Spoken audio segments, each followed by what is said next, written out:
Good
morning বন্ধুরা, enjoy life with চন্দ্রমমিতা চ্যানেলে আপনাদের সকলকে স্বাগত। আজকে আমরা আবার বেরিয়ে পড়েছি। তো আজকে আমাদের গন্তব্য খুব বেশি দূর নয়, এবারে কোনো নর্থ বেঙ্গল সাউথ বেঙ্গল বা সেরকম কিছু ব্যাপার নেই। তো এবারে একটু যাচ্ছি আমরা জাস্ট কলকাতারই আশেপাশে, জাস্ট 1-2 দিনের জন্য। আজকে গিয়ে কালকে ফিরবো আমরা। তো আমরা বেরিয়ে পড়েছি, এখন সকাল প্রায় 9টা বাজে। আমরা কলকাতা থেকে জাস্ট মফস্বলে 1.5 থেকে 2 ঘন্টা দূরে একটা জায়গায় যাচ্ছি। দর্শক বন্ধুদের কাছে অনুরোধ করব, আপনারা ফাস্ট ফরওয়ার্ড করে ভিডিওটি না দেখে পুরো ভিডিওটি দেখুন, তাহলে যে জায়গায় আমরা যাচ্ছি সেই সম্বন্ধে আপনারা সম্পূর্ণভাবে জানতে পারবেন। আমরা ব্যারাকপুর থেকে রওনা দিয়ে এই মুহূর্তে কল্যাণী এক্সপ্রেসওয়ে ধরে এগোচ্ছি।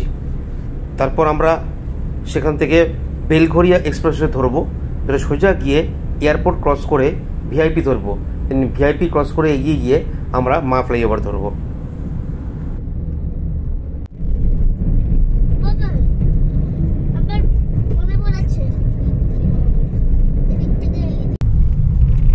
সঙ্গে আমার রয়েছে আমার ওয়াইফ মৌমিতা, ছেলে নিভান।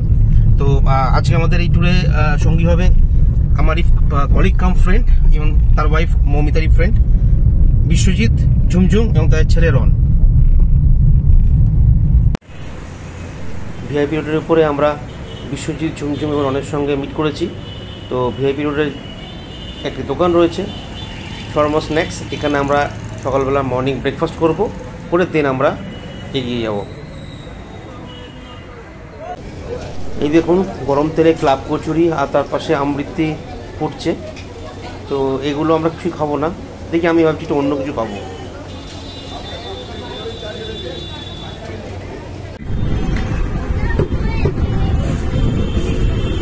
ধোকলা খাবো আমরা, শর্মা স্ন্যাক্স থেকে ধোকলা কিনেছি। আমি আর মমিতা ধোকলা খাচ্ছি, আর ঝুমঝুম আর বিশ্বজিৎরা খাবে ক্লাব কচুরি।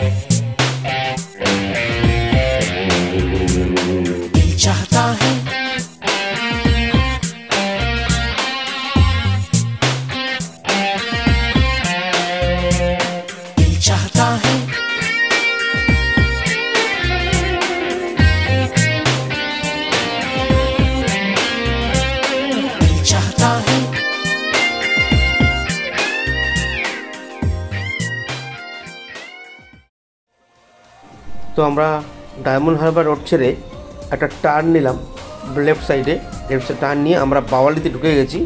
এবার আমরা আস্তে আস্তে আমাদের গন্তব্য দিকে এগোচ্ছি। খুব তাড়াতাড়ি আমরা আমাদের গন্তব্যে পৌঁছে যাব। আমরা আরশিনগর শিল্পগ্রামের পার্কিং এরিয়া এসে পৌঁছে গেছি। এখানে কার পার্কিংয়ের জায়গা নির্ধারিত করা আছে, এটি মাঠের মাঝখানে। সারা মাঠ জুড়েই এই পার্কিং এরিয়াটি নির্ধারিত। তবে মাঠের মাঝখানে একটি ধর্মীয় অনুষ্ঠান হচ্ছে বলে একটা প্যান্ডেল করা রয়েছে। আর যারা আসবেন শিল্পগ্রামে তাদেরকে এইখানে গাড়ি পার্কিং করেই টোটো করে, এই টোটোটা শিল্পগ্রামে ঠিক করা নিজস্ব টোটো, সেই টোটো করে আপনাকে নিয়ে যাবে ওরা আরশিনগর শিল্পগ্রামে।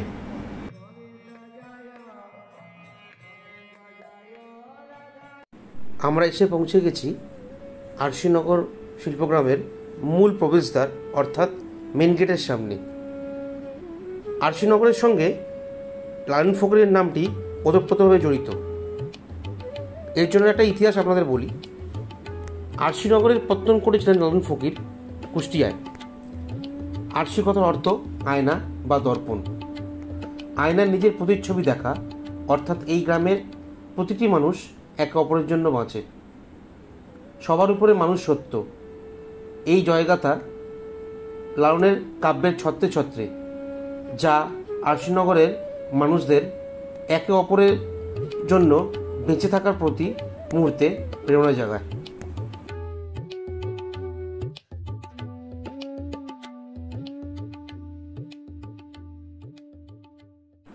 চলুন এবার প্রবেশ করা যাক আরশিনগর শিল্পগ্রামে। মেন গেট দিয়ে ঢুকেই প্রথমেই ডান দিকে যেটি পড়বে সেটি হলো রিসেপশন এরিয়া। এই ডান দিকে যে প্রথম ঘরটি দেখা যাচ্ছে, যার দেওয়ালে বিভিন্ন রং দিয়ে চিত্র আঁকা রয়েছে, এই হলো রিসেপশন এরিয়া। রিসেপশন এরিয়াতে আপনার নাম রেজিস্টার করে আপনার প্রয়োজনীয় ফর্মালিটিসগুলো সেরে ফেলতে হবে প্রথমেই।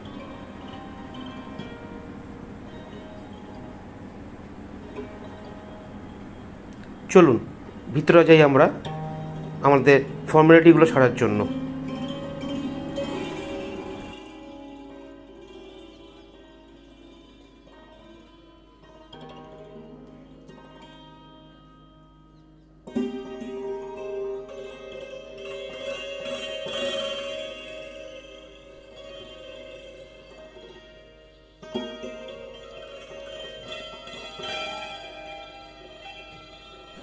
আমাদের রিসেপশনের কাজ মিটে গেছে।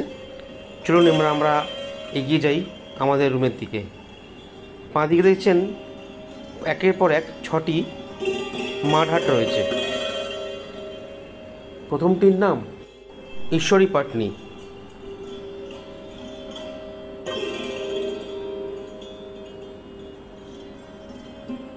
এই 2 নম্বরটির নাম বেহুলা। একে একে রয়েছে মাথুর, তারপর রয়েছে ফুল্লোরা। পঞ্চমটি শ্রীকৃষ্ণ কীর্তন, এবং এটি হলো বিশ্বজিৎ আর ঝুমঝুমদের আর রনের থাকার ঘর। আর সবচেয়ে শেষ ঘরটি হলো চর্যাপদ। এটি হলো আমার মৌমিতার আর ছেলের রাত কাটানোর আস্তানা। অলরেডি 12টা বেজে গেছে, আর অনেকটাই আমরা জার্নি করে এসেছি, তাই চান করে ফ্রেশ হয়ে নিয়ে তারপর আমরা 1-2 লাঞ্চ করব। প্রায় 1:45 বাজতেই আমরা চলে এলাম ডাইনিং এরিয়াতে। এই ডাইনিং এরিয়াটির নাম বা রেস্টুরেন্টটির নাম অচিন পাখি। এটা শুধুই ডাইনিং এরিয়া বা রেস্টুরেন্ট, এখানে কিন্তু রান্না বান্নার কোনো ব্যবস্থা নেই। ওনারা এই আরশিনগর শিল্পগ্রাম প্রপার্টি থেকে প্রায় 3 থেকে 4 কিলোমিটার দূরে এনাদের যে বাওয়ালি ফার্ম হাউস নামে একটি প্রপার্টি রয়েছে, সেখান থেকে রান্না করিয়ে টোটো করে নিয়ে এসে এখানে সার্ভ করেন। এখানে বিভিন্ন ধরনের ননভেজ থালি থাকলেও আমরা আলাকার্টেতে অর্ডার করেছিলাম গ্রিন স্যালাড, বাসমতি চালের সাদা ভাত, ভেজ মুগ ডাল, ঝুরি আলু ভাজা, আমার আর বিশুদ্ধের জন্য পাবদা মাছের ঝাল, চাটনি, টমেটোর চাটনি, তার সঙ্গে ছিল সেঁকা পাঁপড়। আর মৌমিতা, ঝুমঝুম, রন আর ছেলে খেয়েছিল বাংলার চিকেন কারি। আমি আরশিনগর শিল্পগ্রামের খাবার মেনুটা এখানে দিয়ে দিলাম। এখানে আপনারা প্রত্যেকটি বিভিন্ন ধরনের আইটেম এবং তার দাম জানতে পারবেন। এখানে আপনারা বেঙ্গলি থালি অ্যান্ড আলাকার্টে সব রকম মেনুই এখানে পেয়ে যাবেন। আপনাদের আগেই বলেছিলাম আমাদের ঘরটির নাম চর্যাপদ। চলুন দেখাই ঘরে কি কি আছে। আপনারা দেখতে পাচ্ছেন পুরো গ্রাম বাংলার আদলে তৈরি এই ঘরটি। শুধু এই ঘরটি না, এখানে যে 6টি মাড হাউস রয়েছে প্রত্যেকটি একই রকমভাবে তৈরি। দেখতেই পাচ্ছেন দেওয়ালে চর্যাপদ সংক্রান্ত চিত্র খোদাই করা হয়েছে। ঘরের ভিতরে একটি ওয়ার্ড্রোব রয়েছে।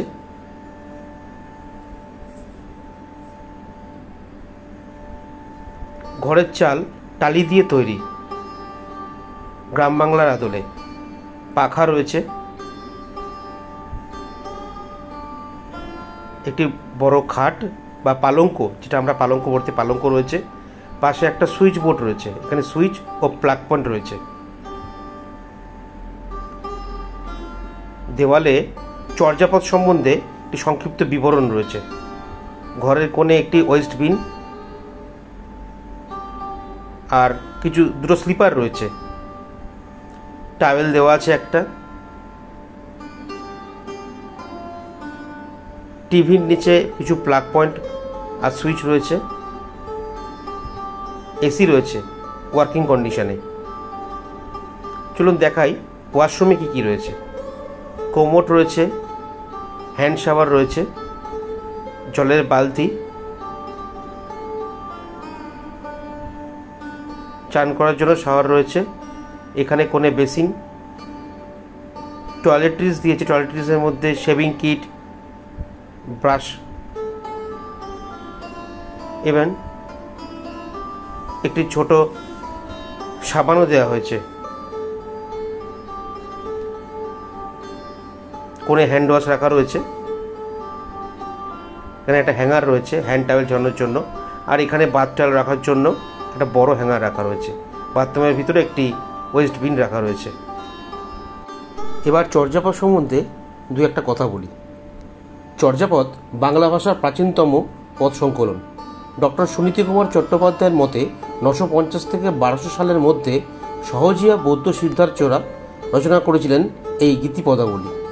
1907 খ্রিস্টাব্দে মহামহোপাধ্যায় হরপ্রসাদ শাস্ত্রী মহাশয় নেপালের রাজদরবারের গ্রন্থশালা থেকে চর্যার একটি খণ্ডিত পুঁথি উদ্ধার করেন। এতে আছে 46টি পূর্ণ ও একটি খণ্ডিত কবিতা। 24 জন বৌদ্ধ বাউল কবি ছিলেন এই পদগুলির রচয়িতা। এদের মধ্যে সবচেয়ে উল্লেখযোগ্য কৃষ্ণাচার্য বা কান্নপাদ। চলুন এবার আপনাদের দেখাই বিশ্বজিৎ ঝুমঝুমদের ঘরটা। ওদের ঘরের নাম শ্রীকৃষ্ণ কীর্তন। শ্রীকৃষ্ণ কীর্তন হল চণ্ডীদাস রচিত একটি মধ্যযুগীয় বাংলা কাব্য। এটি আদি মধ্যযুগীয় তথা প্রাক চৈতন্য যুগে বাংলা ভাষায় লেখা একমাত্র বাংলা কাব্য। 1909 খ্রিস্টাব্দে বসন্তরঞ্জন রায় মহাশয় দ্বিবল্লভ বাঁকুড়া জেলার কাকিল্য গ্রামের দেবেন্দ্রনাথ মুখোপাধ্যায়ের গোয়ালঘর থেকে এই খণ্ডিত পুঁথিটি আবিষ্কার করেন। আর 1916 সালে তারই সম্পাদনায় বঙ্গীয় সাহিত্য পরিষদ থেকে পুঁথিটি গ্রন্থাকারে প্রকাশিত হয়। এই পুঁথির নামকরণ শ্রীকৃষ্ণ কীর্তন করলেও অনেক গবেষকদের মতে শ্রীকৃষ্ণ সন্দর্ভ নামকরণ হওয়াটাই উচিত ছিল, কিন্তু নামটি সংশয়াতীত নয় বলে শ্রীকৃষ্ণ কীর্তন নামটি ভবিষ্যতে অভিহিত করা হয়। আর আপনারা দেখলেন যে আমাদের ঘর আর বিশ্বজিতের ঘরে গঠনশৈলী সেম। আর এই বাইরে যে স্নান করার জায়গাটা রয়েছে এটা আমাদের ঘরেও আছে। দর্শক বন্ধুদের এবার দেখাই ঘুরিয়ে ভিতরের পরিবেশটা কেমন। সামনের দিকটা কিছুটা হলেও আপনাদের দেখাতে পেরেছি এখানে আসার পর থেকে।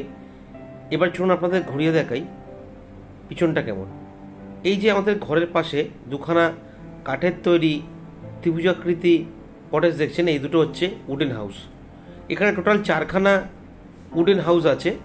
দুটো আছে আমাদের পাশেই, আর বাকি দুটো হচ্ছে রিসেপশনের পাশে। টোটাল 4টে উডেন হাউস আছে। চলুন এবার এই লাল সরকি রাস্তা ধরে আমরা এগিয়ে যাই পিছনের দিকে। দেখে নেব আমরা যে এই পিছন দিকটাতে কি আছে।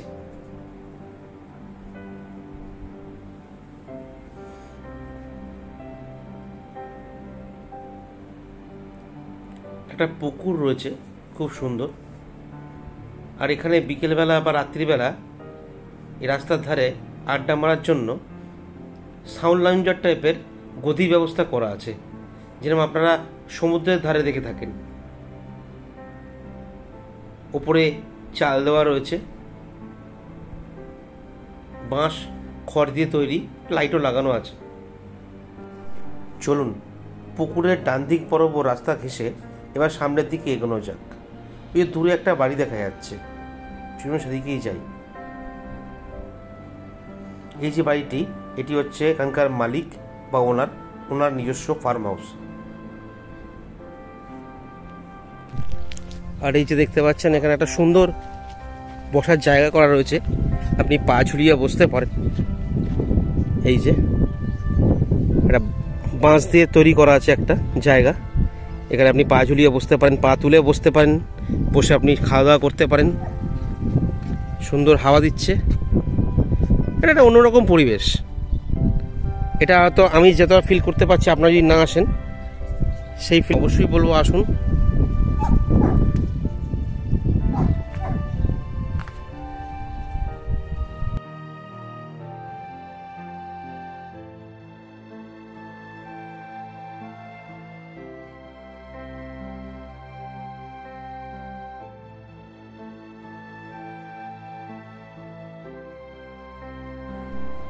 এখানে এনারা বিভিন্ন ধরনের কিছু পাখিরও চাষ করে থাকেন। এটা যেমন দেখুন টার্কি পাখি আমরা বলে থাকি, সেই টার্কি কিছু চাষ করেছেন। সাদা সাদা ব্রয়লার মুরগির বাচ্চা,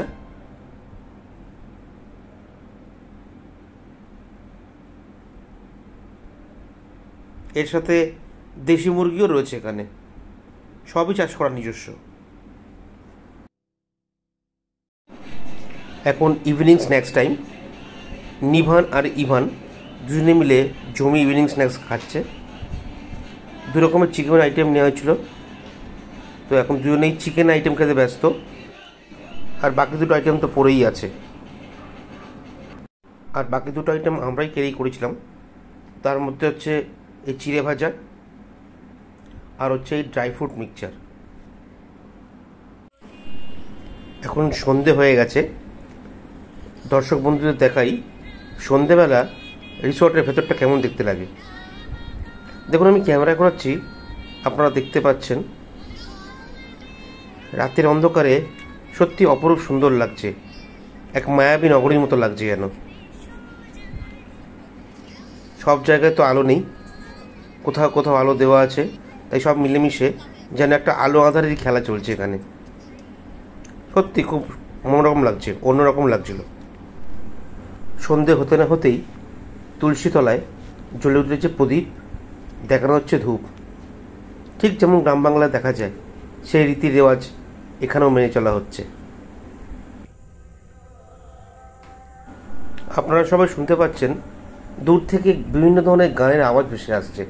এটা আর কিছুই না, কাছে একটি সান্ধ্য অনুষ্ঠান হচ্ছিল, একটি সাংস্কৃতিক অনুষ্ঠান হচ্ছিল, বা আমরা যেটা সান্ধ্য জলসা বলে থাকি, সেই ধরনের একটা অনুষ্ঠান হচ্ছিল। তো সেখানেই গান বাজছে, সেটাই সেই গানের আওয়াজ দূর থেকে ভেসে আসছে। এবার দর্শক বন্ধুদের দেখাই একটা ইন্টারেস্টিং জিনিস।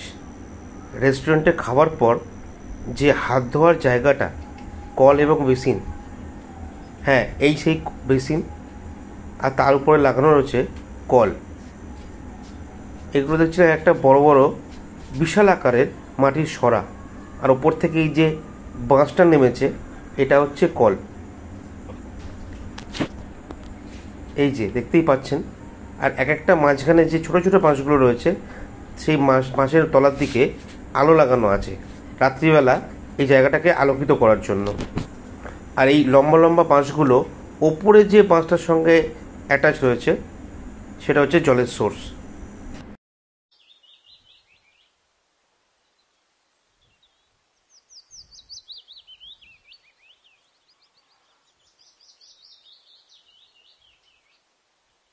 গুড মর্নিং বন্ধুরা, আরশিনগর শিল্পগ্রাম থেকে আপনাদের সকলকে আরেকবার স্বাগত আমাদের চ্যানেল এনজয় লাইফ উইথ চন্দ্রমমিতাতে। এই মুহূর্তে আমরা বসে আছি আরশিনগর শিল্পগ্রামে। আজকে আমাদের দ্বিতীয় দিন এখানে। এই মুহূর্তে বাজে ভোর 6টা বেজে গেছে, সকাল 6টা বেজে গেছে। তো আমরা এখন ওয়েট করছি এখানে। আমরা আমাদের ফ্রেশ হয়ে গেছি, আমরা দাঁত মাজবো, দাঁত মাজা হয়ে গেছে আমাদের, ইনফ্যাক্ট ব্রাশ আপ হয়ে গেছে। আমরা ওয়েট করছি চা খাওয়ার জন্য। মর্নিং টি আমরা অলরেডি মানে অর্ডার দেওয়া হয়েছিল কাল রাতে, বাট তবু একবার এখন ফলো আপ করতে হবে। তো ওয়েট করছি এখন আমরা, আর কিছুক্ষণ পরে আমরা মর্নিং টি নেব। আর ঝুমঝুম বা বিশ্বজিৎ, রন ওরা পাশের ঘরে রয়েছে। তো জানি না ওরা কতটা ফ্রেশ হয়েছে, কতটা কি ওরা মানে রেডি হয়েছে। তো ওরা আসলে আমরা একসঙ্গে মর্নিং টিটা খাবো একসঙ্গে।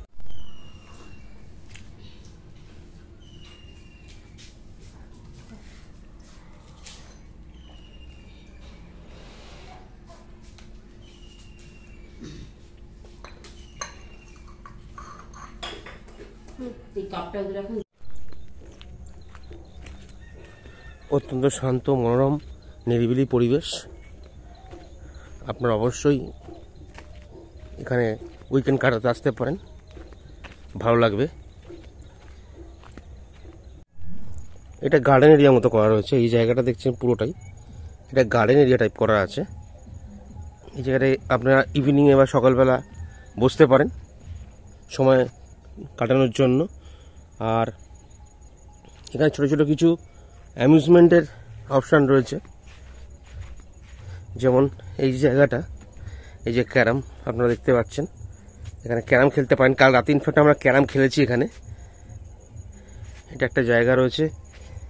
প্লাস আপনারা যদি দেখেন যেখানে বসে আপনারা ইভিনিং স্ন্যাক্স খেলেন, চা কফি খেলেন বা অন্যান্য খাবার খেয়ে এনজয় করলেন। এখানে একটা ছোট্ট জায়গা রয়েছে, সেলফ মতো করা রয়েছে, যেখানে বিভিন্ন ধরনের ফুল গাছ লাগানো রয়েছে। যদি আরেকটু এগিয়ে যাই,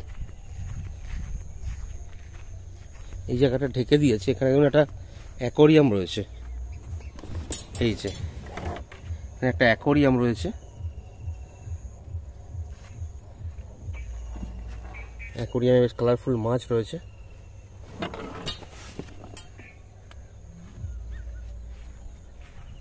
খুব সুন্দর জায়গাটা, বিভিন্ন ধরনের গাছগাছলায় ভরা। এখানেও কিছু সুন্দর সুন্দর ফুলের টব রয়েছে।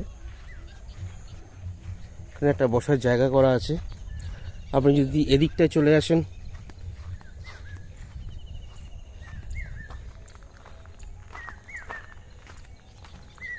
এটা একটা ছোট্ট ঘর মতো করা আছে, ক্যাফেটেরিয়া টাইপের।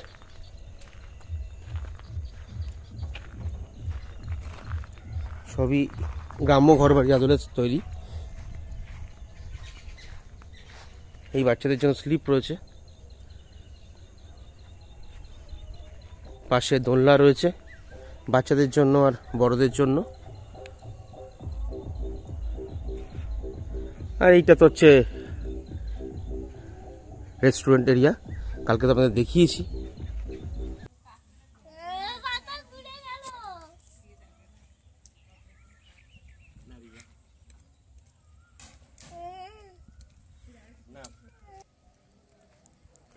আরশিনগর শিল্পগ্রামের নিয়ারেস্ট রেলওয়ে স্টেশন হলো বজবজ। বজবজ স্টেশনে নেমে আপনাকে বাইরে এসে অটো স্ট্যান্ড থেকে অটো ধরে আসতে হবে বাওয়ালি। বাওয়ালি স্ট্যান্ডে নেমে সেখান থেকে অটো বা রিক্সা যোগে আপনাকে চলে আসতে হবে আরশিনগর কার পার্কিং এরিয়া, এবং সেখান থেকে টোটো আপনাকে নিয়ে আসবে এই রিসোর্টে। এখানে একটা আমাদের রুমের পাশেই একটা মকটেল কাউন্টার করা রয়েছে। এই যে এটা হচ্ছে মকটেল কাউন্টার। এই যে মকটেল তৈরি সরঞ্জাম এখানে রয়েছে, দেখতেই পাচ্ছেন। অ্যাকচুয়ালি এটা ওয়েলকাম ড্রিঙ্কস কাউন্টার বলা যেতে পারে। কালকে যখন আমরা এখানে এন্ট্রি নিয়েছিলাম, তারপর আমাদের এখান থেকে এই মকটেল তৈরি করে খাওয়ানো হয়েছিল। আমরা ফ্রেশ লাইম সোডা নিয়েছিলাম।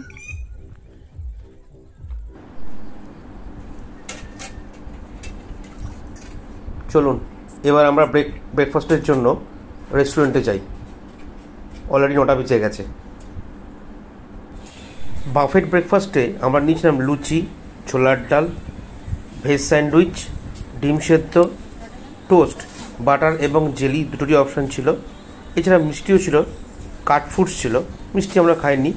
আর ইডলি ছিল, আর ধোসার লাইভ কাউন্টার ছিল। তো বিভিন্ন ধরনের ব্রেকফাস্ট ছিল, সঙ্গে ছিল গরম চা। অবশেষে এসে গেল আরশিনগরকে বিদায় জানাবার পালা। 10:30 বাজতে আমরা চেক আউট করলাম এবং ডিউজগুলো মিটিয়ে দেওয়ার পরেই টোটো আমাদের লাগেজ সহ ড্রপ করে দিয়ে এলো আগের দিন তুলে আনা সেই কার পার্কিংয়ে, এবং সেখানে আমাদের জন্য ওয়েট করছিল আগের দিনে আসা আমাদের গাড়ি। সেই গাড়ি করে আমরা আবার ফিরে যাব ব্যারাকপুরে। বন্ধুরা, আজকের ব্লগ এই পর্যন্তই। আবার আপনাদের সঙ্গে দেখা হবে পরবর্তী ব্লগে একটি নতুন জায়গার নতুন ভিডিও নিয়ে।